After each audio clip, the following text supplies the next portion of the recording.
Shalom Bapak Ibu dan Saudaraku yang dikasihi Tuhan Yesus Kristus, selamat pagi.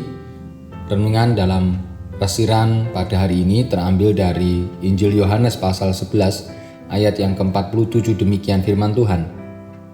Lalu imam-imam kepala dan orang-orang Farisi memanggil mahkamah agama untuk berkumpul dan mereka berkata, "Apakah yang harus kita buat?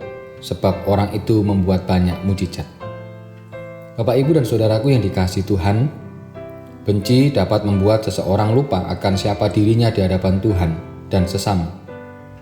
Benci juga dapat menumbuhkan berbagai macam hal yang buruk yang dapat membuat orang ini merasa jauh dari kebahagiaan.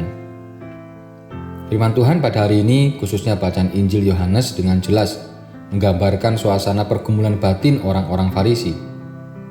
Mereka berkehendak menangkap dan membunuh Yesus karena khawatir kehilangan pengaruh dari antara orang-orang Yahudi. Dijelaskan bahwa orang-orang Farisi mencoba mencari-cari kesalahan Yesus dalam membuat berbagai macam mujizat. Terlebih mujizat yang baru saja dibuatnya, yakni membangkitkan Lazarus dari kematian. Hal ini semakin membuat kebencian orang Farisi menjadi-jadi. Memang kekurangan kita sebagai manusia adalah kurang berani untuk introspeksi diri. Setiap apa yang kita kerjakan dan apa yang keluar dari mulut seringkali terwujud tidak dibarengi dengan kesadaran akan kelemahan kita sebagai manusia. Jabatan dan kekuasaan yang kita punyai justru sering membuat hubungan kita dengan sesama menjadi renggang dan juga menutup hubungan kita dengan Tuhan. Selain itu, jabatan dan kekuasaan dapat kita gunakan untuk menutupi kekurangan diri dan membalit diri dalam kenikmatan dunia yang semu karena sudah merasa nyaman. Hadirnya orang baru di tengah-tengah komunitas kita sering kita anggap sebagai ancaman terhadap kemuliaan dan kenyamanan yang telah kita miliki.